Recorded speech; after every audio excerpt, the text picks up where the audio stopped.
know you're so happy about it. I actually think the Red Sox might not suck this year. This is the Baseball Hour with Tony Maz. Me. Presented by Bigelow Tea, Jackson Lumber, Blue Moonlight, Wellesley Testosterone, FindMazMoney.com, Gem Plumbing, and by Golf. On Boston's home for sports, 98.5, the Sports Hub. Almost went 2-2. That's catcher's interference. On a take. Well, they're going to review here. Wow. How about this development? Never seen this before. Well, it's definitely catcher's interference on a take. He hits the glove. The question is, can you have it on a non-swing? After review, the call in the field is overturned. There is catcher's interference. Batters awarded first base. This game is over. This game ends on catcher's interference. The run will score, and the Phillies win it on a walk-off of sorts on a review. Catcher's interference to push in the winning run. Never seen it. Wow. On a non-swing, catcher interference, walk-off. Ball game. Phillies win it 3-2 in 10 innings. It's now 0-7 and extras on the road, and then the inability to score in the 10th created all of that. The whole inning bottom half would have been completely different if you had just put one run up, and of course Hicks too. You know, not really finding the zone. The first few hitters really caused it, but here's a check swing from Sosa. And he clips Narvaez's glove. It's going to go down as an E2 error on Narvaez. And that's going to end here, game one in this series. So that's how it happened last night in Philadelphia. Red Sox continued to lose against good competition. 3 out of 4 now to the Cubs and the Philadelphia Phillies, and they are still in possession of a wild card spot. So let me add that. But this is where we're going to start tonight on the Baseball Hour. 617-779-0985 is your number. We'll also give away a Golf Gas card later on in the program. Trivia-related question or questions. Let me rephrase. Trivia questions related to this week's opponent, tonight's opponent, the Philadelphia Phillies. Just give you a little prep time to prep on your Phillies trivia if you want that Golf Gas card. But here is the general theme of the show tonight. Okay, and I admit the Patriots are going to start training camp tomorrow officially. Mike Vrabel, Patriots coach, spoke today. So I'm going to use that as a little bit of a springboard to tell you this, because Vrabel said something today that I thought was interesting about what the type of film that he shows his team. He says the good, the bad, and the bleep that gets you beat. Okay, that's the film he shows his team. The good, the bad, and the bleep that gets you beat. So you know what? We're going to take that theme and apply it to the Red Sox, who lost to the Phillies last night, 3-2 in extra innings. And let me begin by telling you that the magic number for the purposes of this show is 7. 7 is the magic number. For example, after the game last night, did you know that when the Red Sox lost on catcher's interference for the first time since the early 70s, when Johnny Bench and the Cincinnati Reds lost a game on the same play, to the best of anyone's knowledge, the only 2 times in Major League history that a team has lost on catcher's interference. So that is the ugly. That is the bleep that gets you beat. And Red Sox players, a handful of them in the clubhouse after the game, and I saw specific comments from Walker Buehler that set me off a little bit this morning when I first saw them, because I thought they completely missed the point.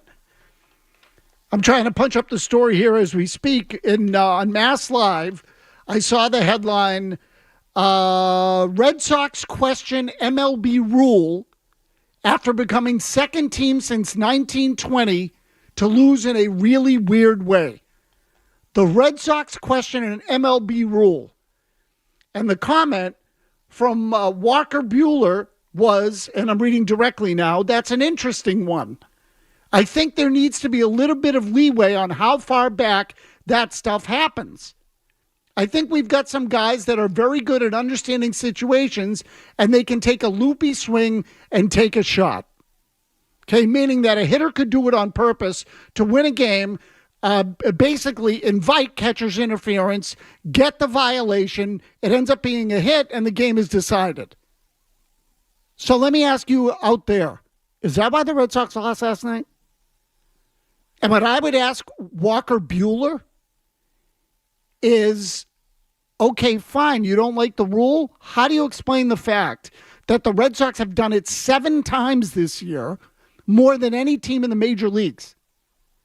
So one catcher's interference violation, you might be able to sell me on it being fluky and it being a questionable rule. But the fact of the matter is the Red Sox have committed that violation more than any team in baseball. And they got into the jam because Jordan Hicks, and I'm still trying to figure out why Jordan Hicks was in the game. When you're playing the Phillies 2-2 and going to extra innings, and you've already used Aroldis Chapman and Garrett Whitlock, I don't understand how Jordan Hicks is the next guy out of the bullpen. So Justin Wilson was warming up. I'd have put Wilson in before I put Hicks in because I'll take my chances. Because I think Jordan Hicks sucks. He is the worst kind of pitcher, if you ask me. A guy who winds up and throws it 100 miles an hour, has no idea where it's going. What's the point of throwing it 100 miles an hour if you have no clue where it's going? What's the point? There is no skill or artistry to what he does. It's just whipping it. That's it. So they loaded the bases without the Phillies putting a ball in play. And then they let the run score because Carlos Narvaez stuck his glove in the way of Eduardo Sosa's swing, and that's it. And it actually wasn't even a swing. So now, again, you can blame the coaching, which I'm all for. You could say that the Red Sox have taken pitch framing to a fault, and the catchers have moved up in the catcher's box or the catcher's area, sticking their glove in the strike zone to try to steal pitches and resulting in violations. Call it whatever you want. When you do it 7 times, you can't bitch about the rule. So the truth of the matter is, since the All-Star break, the Red Sox have played 4 games against good competition. They've lost 3 of them. They really haven't hit in any of the 4. Jimmy, correct me if I'm wrong, but when they broke open the game against the Cubs on Sunday, wasn't it a 1-1 game or a 2-1 game going into the 7th or 8th inning? It was a 2-1 Red Sox lead.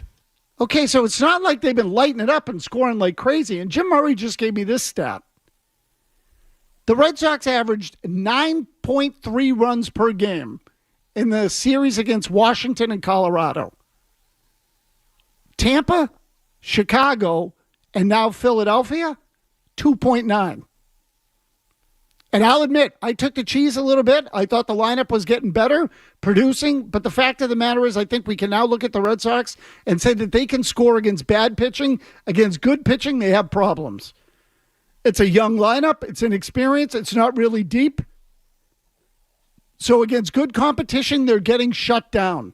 The difference in that Tampa series was that they were finding ways to win games. Now they're finding ways to lose them. And they've been good at that this year.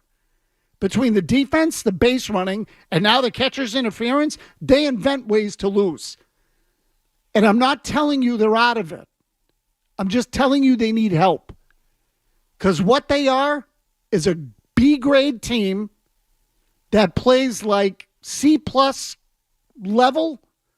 Maybe they're a C-plus, B-minus team that can beat the bad and average teams, but can't beat anybody that's good or very good.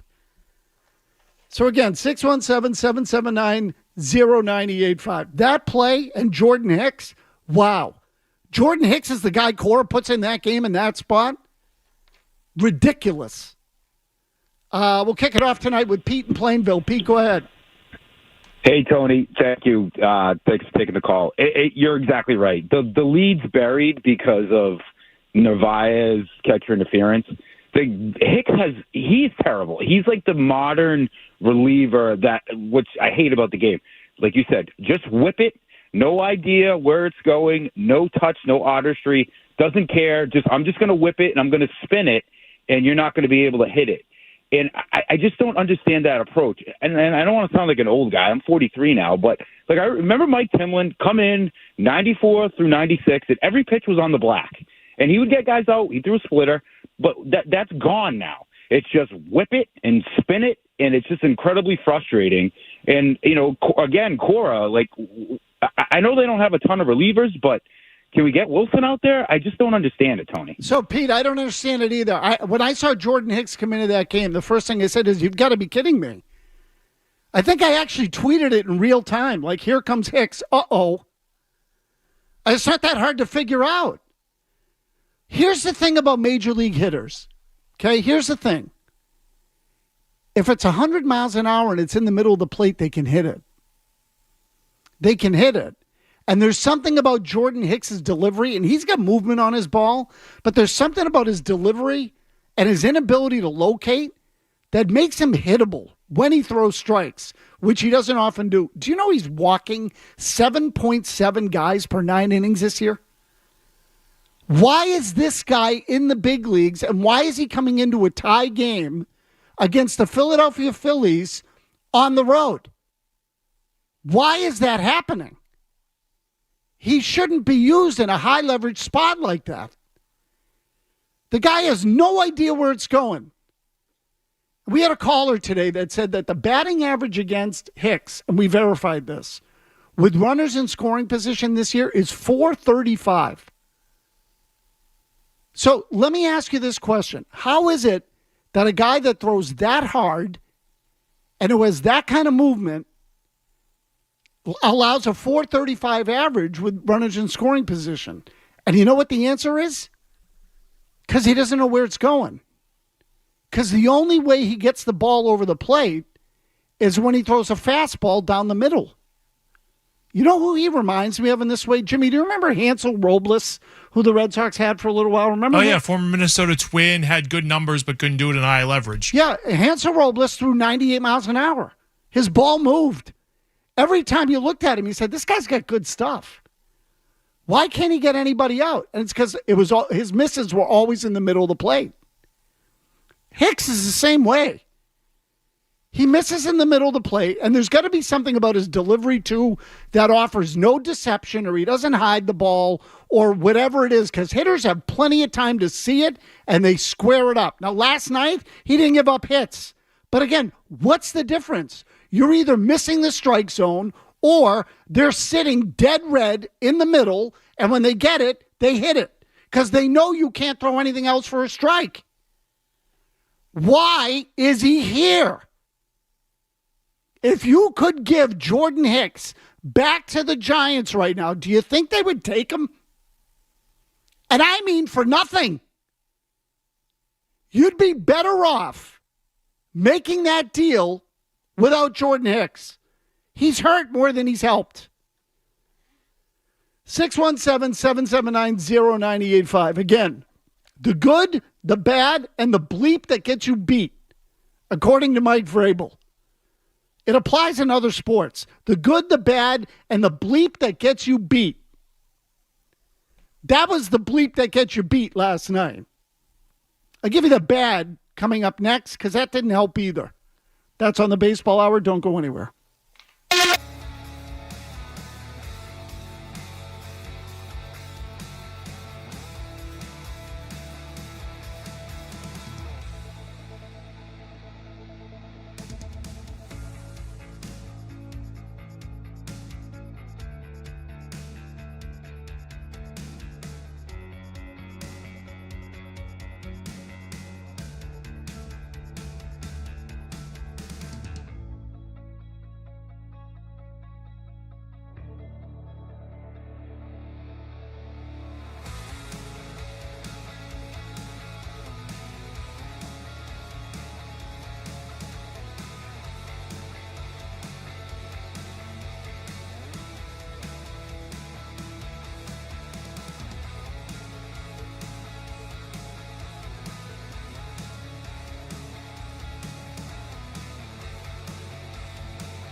The Baseball Hour on 98.5 The Sports Hub. So it'll be Jordan Hicks in the bottom of the 10th inning, and that's going to be ball 4.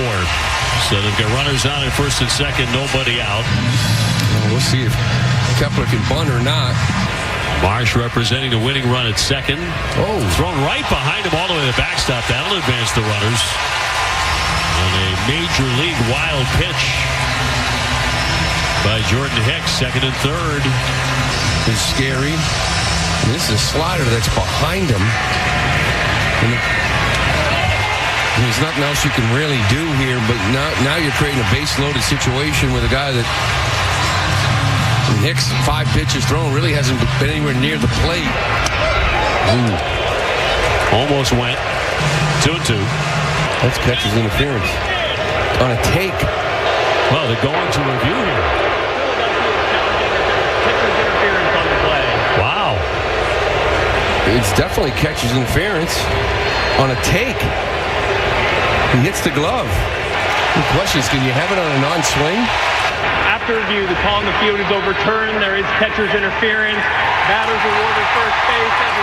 This game is over. This game ends on catcher's interference. The run will score, and the Phillies win it on a walk-off of sorts on a review. Catcher's interference to push in the winning run. Never seen it. This keep getting chances just because they can throw 100 miles an hour. It's called pitching. It's not called throwing. Pitching. There's a precision to it that has to exist. And I know that bringing in these guys who can throw 100 miles an hour allows for a margin for error. I get it. If the Tampa Bay Rays have built their success on it, they did disposable razors. They throw the guys in, and then they throw them out. They use them up and they throw them out and they go get the next guy. And it's what it's all about. So that was Jordan Hicks. The top of the 10th was just as bad. The Red Sox had the ghost runner on second. They ended up having 2 bad strikeouts and a ground out. The strikeouts were sandwiched around Alex Bregman. They didn't get the run home.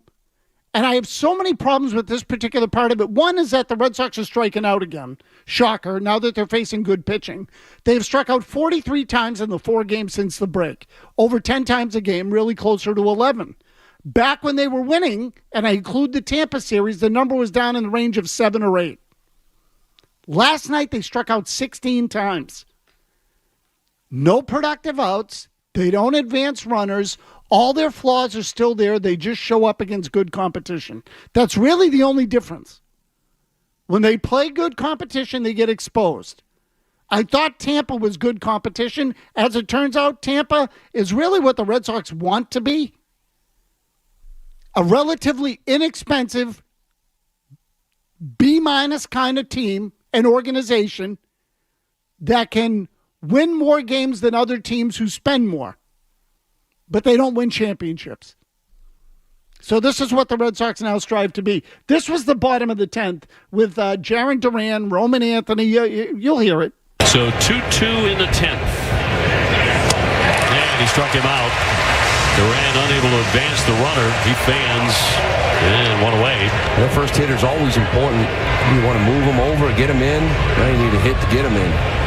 Now it falls to Roman Anthony. 2 out. Men in scoring position, around 400 coming into this game. So he's in the hole, 0-2. And here comes.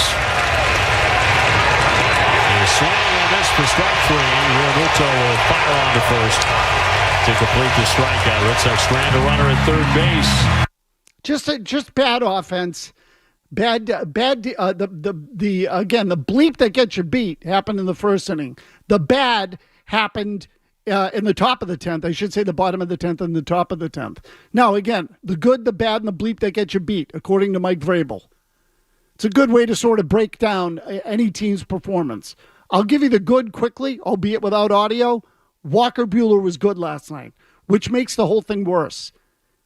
They had a Cy Young candidate on the mound. You had Buehler, and you had a chance, and you blew it. Philly didn't win that game. You lost it. That's how I felt. And it was a good game. Brendan in Walpole. What do you got, Brendan?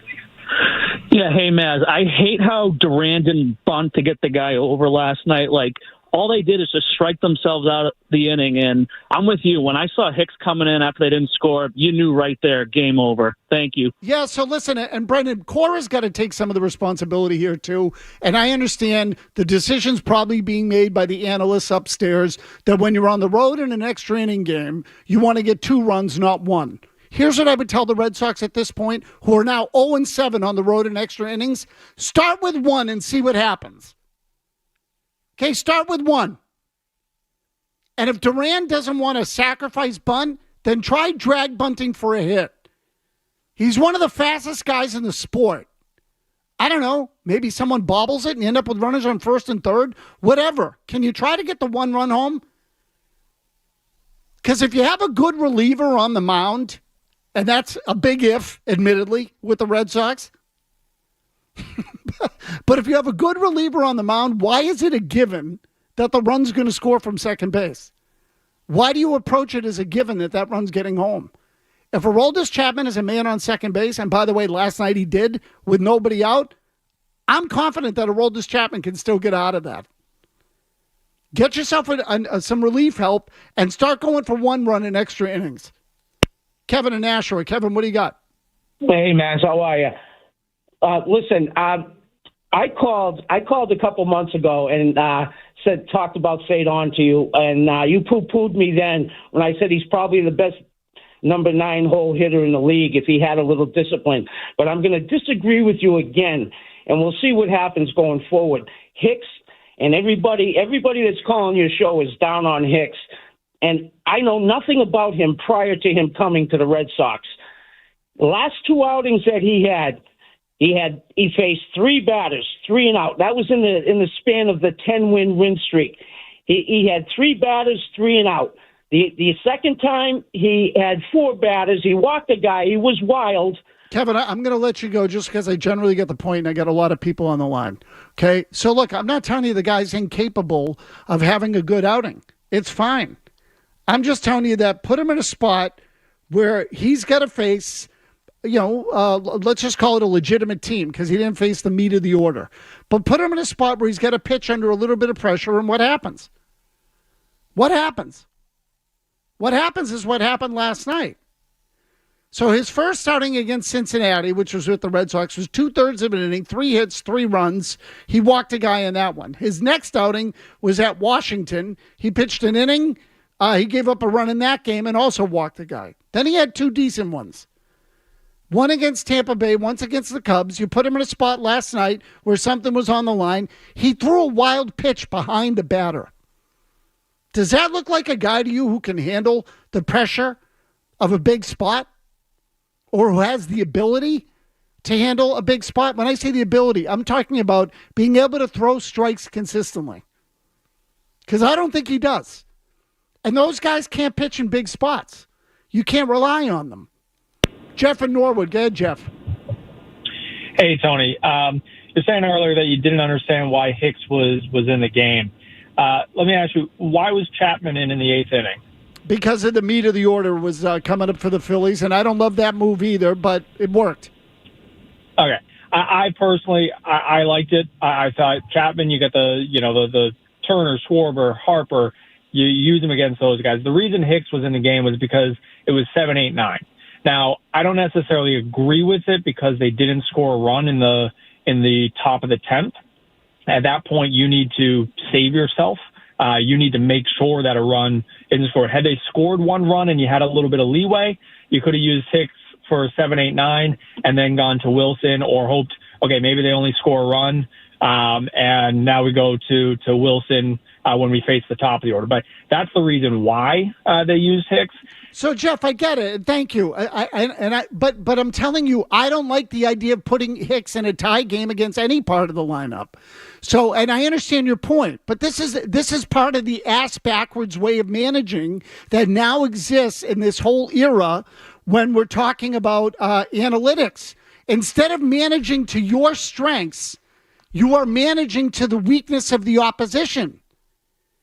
So you say, well, we got 7, 8, 9. We get the bottom of the lineup coming up. Let's put a scrub in there. As if what? He can't F it up against the bottom of the lineup?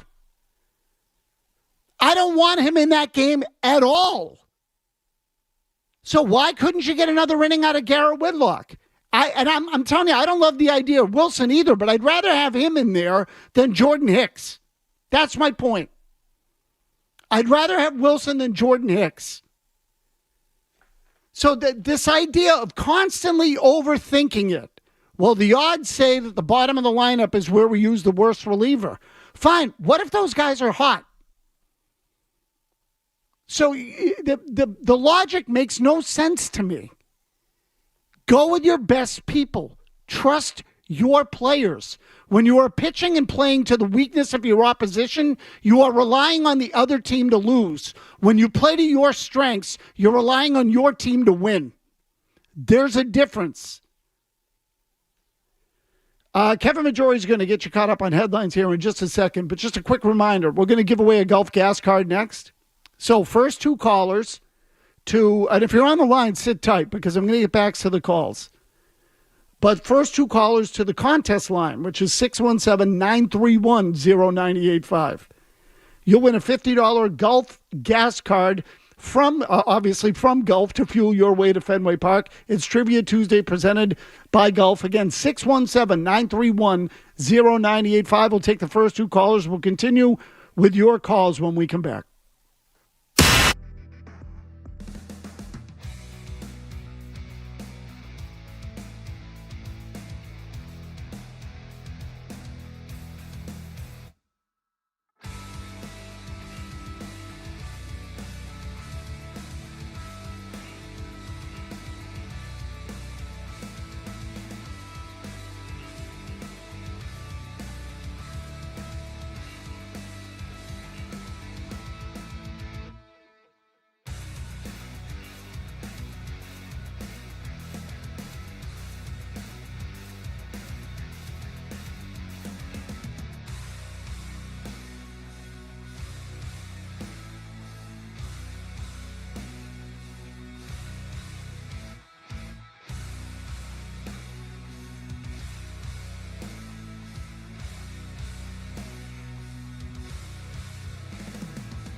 trivia. It's time for you to win some stuff.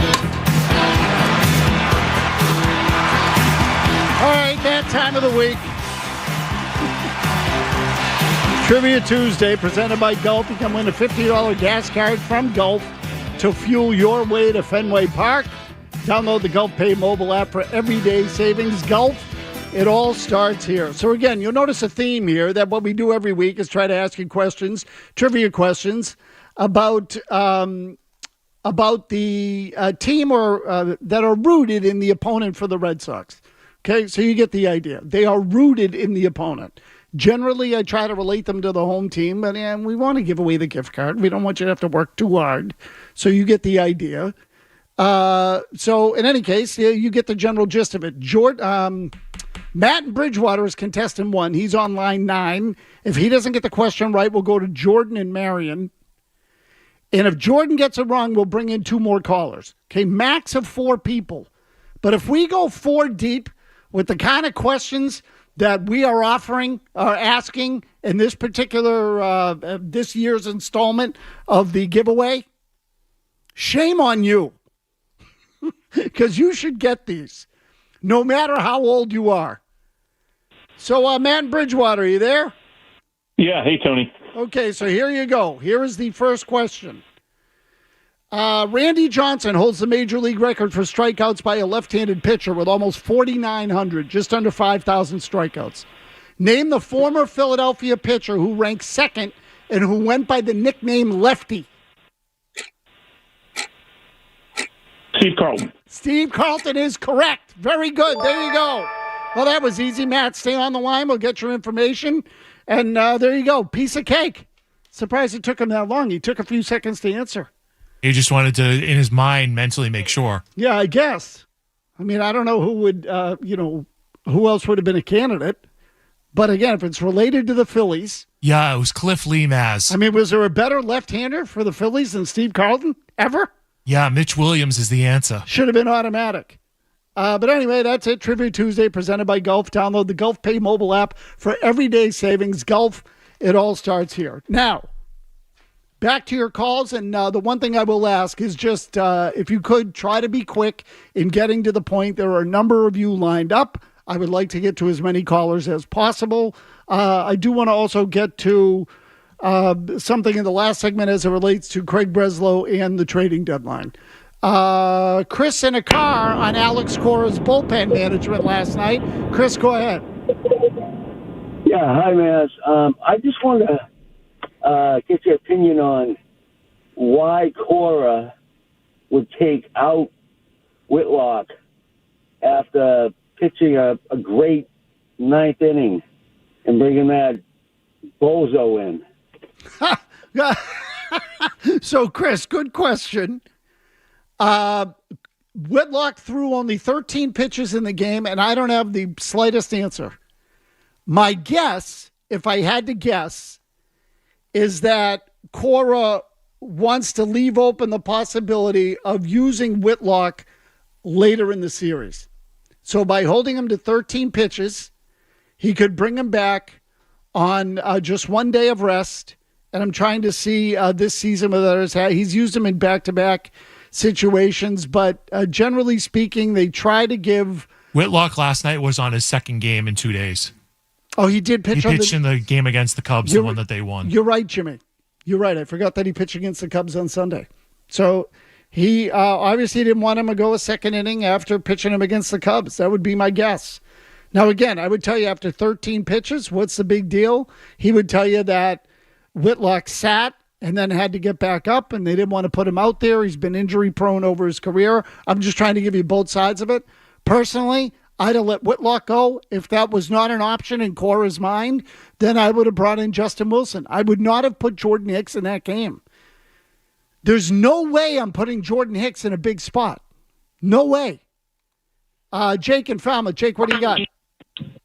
Hey, Maz. We've been talking about, obviously it's been disappointing lately, but as far as like pitching acquisitions go, I've heard a number of names listed out, like Seth Lugo, Merrill Kelly, etc., but or Joe Ryan.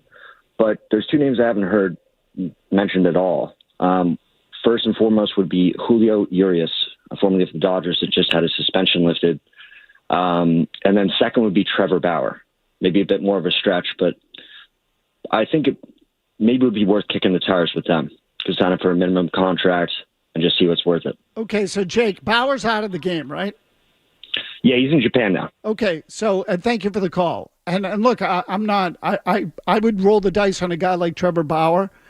But that is not the type. When I say deadline acquisition, I'm not telling you can't add him in season. You can. But the fact is they could have done that a long time ago. It's not something that's exclusive to the deadline. So that one to me has always been there, and they haven't done it. If they haven't done it to now, I don't know why they would. So that's number one. Now, look, maybe I'm wrong. Maybe they will. I can't, there's no way of knowing what the hell they're going to do from here. Who do you say was the other one? Urias? The kid from the Dodgers who got suspended for assault. Yeah. So, again, I don't know that you want to go down that road, but I would like to think that the Red Sox have the artillery to make a trade if they want to make it. And we touched on this on Felger and Maz, and I think it's an important point. Do the Red Sox really want to win, or do they just want to keep you happy and make it look like they want to win? And there's an important distinction to be drawn there. So when they went out and got Crochet, they went out and got Bregman, they signed Chapman, they improved the team. And Felger said this afternoon, and I think it bears repeating because it does relate to a piece of sound that we're going to play a little bit later in the show, which is Craig Breslow talking about the trade deadline on XM radio last week, and he said we were more aggressive during the winter because we owed it to our fans. So is that the right reason? I think this is actually an interesting way to look at it. Do you owe it to your fans or do you want to win? Like one should take care of the other. When the Red Sox, when this ownership came here in 2002, by the time 2004 rolled around, they were intent on bringing a championship here and winning. Appeasing the fan base was a consequence of that. It was not the goal. If the goal now is to just appease the fan base, because Alex Bregman is on a series of one-year deals. That's not a big investment. Garrett Crochet is different, but they gave you the one thing that they didn't have that they needed to contend, and when I say contend, for a playoff spot. Pedro Martinez, when he was here, got the Red Sox to the playoffs. He alone was not good enough to win them a World Series. I would say the same is true for Garrett Crochet. He's going to need help. Are they willing to give it to him? Ben's in a car. Ben, go ahead.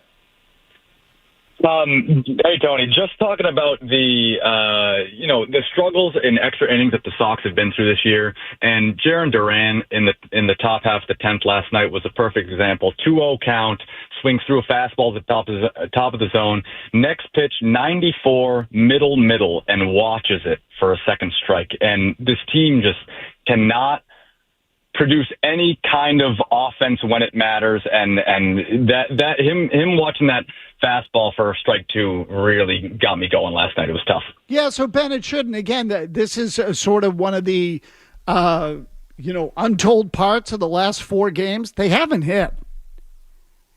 They've averaged 2.9 runs per game, starting with the Tampa Bay series coming into this one, and through last night. 2.9.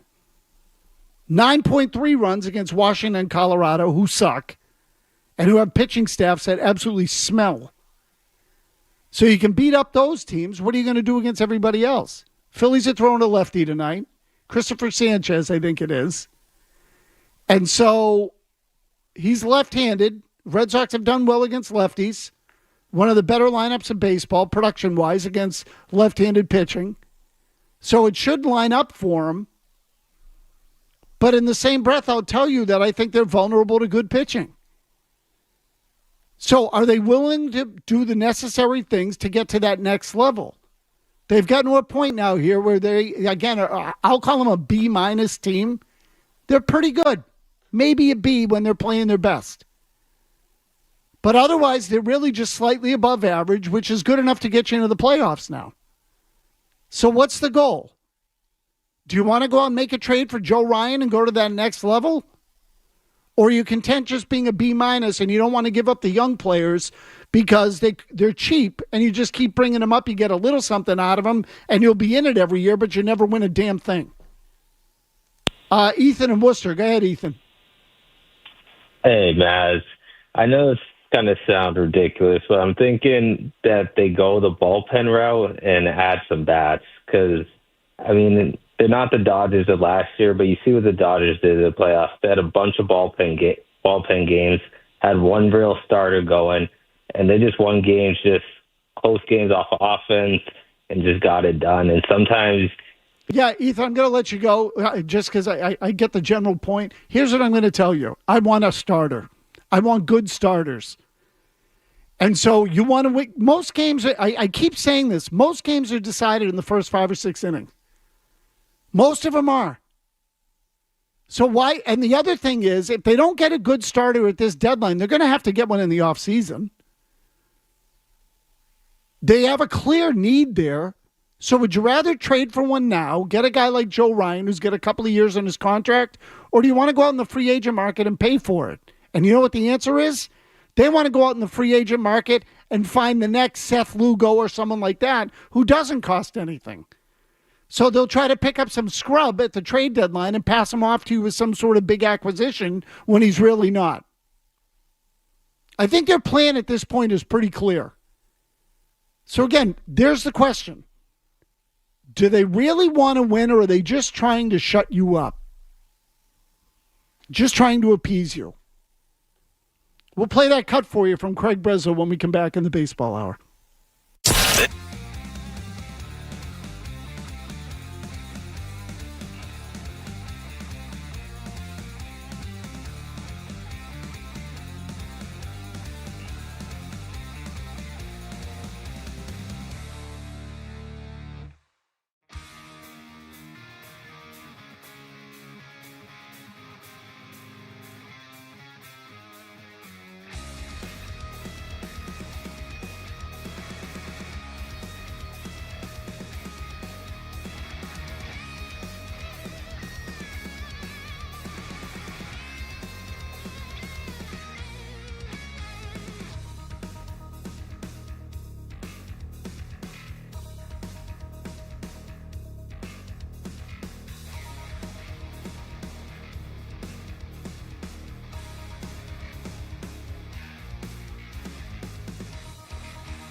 and more of the Baseball Hour on 98.5 The Sports Hub. We went into this season taking a very aggressive posture. The moves that we made this winter, were those that I think signaled it's time to compete. And the product that we had been putting on the field, the team that we've been running out there at Fenway just wasn't good enough for our fans. And so, we're approaching the deadline, looking at ways to bolster the team, given the play over the last month and a half or so. And, I think I've been saying that the needs seem to be a little bit fluid, because if we talked 2.5 months ago, we would have said, we just lost our first baseman for the season, and we've got to figure that out. And then we've gotten really strong play out of Romy Gonzalez and Abraham Toro. But we'll be open-minded about the opportunities to bring in a bat that could play first base. Starting pitching, kind of the same thing. A month and a half ago, we would have said we need somebody that can pitch toward the front of a rotation, and and then you look at what Lucas and Brian have done and say, they're pitching every bit the part of a guy who could pitch at the front of a rotation. But I don't think you'll find anybody who comes on here and says that they have enough starting pitching. So that's going to be an area of focus for us as well. They asked me 3 weeks ago if we needed pitching. I said yes, but look at what Giolito has done. Look at what Bayo's done. Once they start giving you that, then they are trending towards giving you, a journeyman stopgap as a trade deadline acquisition. That's how I read that. Our guys started to pitch better. We felt like we didn't have to go in as hard as we needed to. So that's always a scary sign for me. And they said the same thing about first base. When they start talking about how well their own players are playing, it's because they're not planning on making a big acquisition, or in their defense, they could be playing the game to try to get the price to come down. But given their history, I doubt it. Secondly, just to get back to the catcher's interference thing, and I meant to mention this on Felger and Maz, and I forgot because I did throw it into AI and I got an answer. With regard to the number of catcher's interference calls, the Red Sox this year have 7 of them. 7. Most in the major leagues. 7 catcher's interference infractions. And we had a caller say, in passing, look, catcher's interference is going up. And to which Felger replied on Felger and Matt say, is that true? And the answer is yes. And this all relates to pitch framing. Pitch framing has become all the rage in Major League Baseball, particularly with the Red Sox, because they sucked at it last year. So now they want their catchers to frame pitches or do a better job framing pitches. That requires moving up closer to the plate, catching the ball a little sooner. But you know what happens when you do that? You get your glove in the way of the hitter's bat and you get called for catcher's interference. But according to AI, calls have surged. Catcher's interference calls have surged from single digits in the early 2000s. In 2002, there were 9 catcher's interference calls in all of Major League Baseball. The Red Sox this year have 7. But they had 9 in 2002. By 2019, the number was 61. Last year, it was 96. So it's increased tenfold in, call it, 20 years. That's 1,000%. They've gone up 1,000% in 20 years, 20 plus years. And this year, the pace is even higher. So yes, it's the number of catcher's interference calls is going up, but as usual, the Red Sox are ahead of the curve. Trailblazers, Maz. Yep, they are. They tend to take those trends and run with them, don't they? Anyways, you can hear Matt McCarthy coming up next. No commercials. Kevin Majori gets you caught up on headlines. We'll catch you next time.